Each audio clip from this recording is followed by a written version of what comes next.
നാടൻ പിക്കിൾസിലേക്ക് സ്വാഗതം. ഇന്ന് ബീട്രൂട്ട് അച്ചാറാണ് ഇടാൻ പോണത്. ചീനമുളകൊന്ന് ഓട്ടാക്കുക, കത്തിയോണ്ടോ അപ്പട കൊള്ളിയട്ടോ. എന്നിട്ട് അത് പുഴുങ്ങിയിട്ടാണ്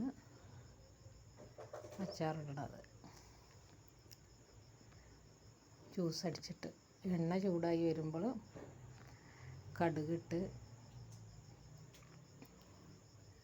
അരച്ച് വെച്ച ബീട്രൂട്ടും പിന്നെ വെളുത്തുള്ളിൻ്റെ പേസ്റ്റും ഇഞ്ചിൻ്റെ പേസ്റ്റും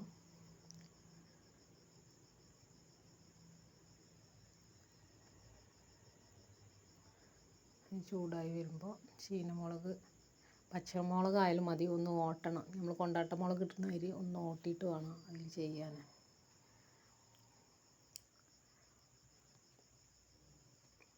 ഇങ്ങനെ ചൂടായിട്ടുണ്ട് ചട്ടി നല്ല. അപ്പോൾ 2 മുളകും കൂടിയാണ്, കാശ്മീരി മുളകും സാധാ നമ്മൾ ഉപയോഗിക്കുന്ന മുളകും, വറ്റൽമുളകിൻ്റെ പൊടിയും കൂടി. മഞ്ഞൾപ്പൊടി ഒരു 1/4 ടീസ്പൂൺ, ഉപ്പും പാകത്തിന്. ഇത് ചൂടായി ഇങ്ങനെ ഒന്ന് മൂത്ത് വരുമ്പോൾ ബീട്രൂട്ട് അരച്ചത്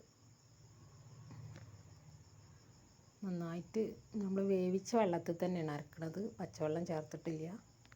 നല്ല വെന്ത വെള്ളം, ആ വെള്ളം കൂടി മിക്സിയിൽ നന്നായിട്ട് അരച്ചിട്ട് നല്ലൊന്ന് കുറുകി ഇത്തിരി സുർക്കി ഒഴിച്ച്, നമുക്ക് പാകത്തിന് സുർക്ക ഒഴിച്ചാൽ മതി.